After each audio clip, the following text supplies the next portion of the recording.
क़यामत के दिन न तुम्हारे रिश्ते नाते काम आएंगे और न औलाद। उस रोज वही तुम में फैसला करेगा और जो कुछ तुम करते हो अल्लाह उसको देखता है। मुसलमानों, तुम्हें इब्राहीम और उनके रुफका की नेक सीरत को अपनाना जरूरी है। जब उन्होंने अपनी कौम के लोगों से कहा कि हम तुमसे और उन बुतों से जिनको तुम अल्लाह के सिवा पूजते हो बेताल्लुक हैं, हम तुम्हारे माबूदों के कभी कायल नहीं हो सकते, और जब तक तुम एक अल्लाह पर ईमान न लाओ हम में तुम में हमेशा खुल्लम खुल्ला अदावत और दुश्मनी रहेगी।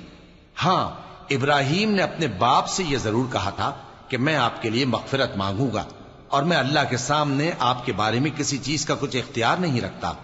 ऐ हमारे परवरदिगार, तुझी पर हमारा भरोसा है और तेरी ही तरफ हम रुजू करते हैं और तेरे ही हुजूर में हमें लौट कर आना है।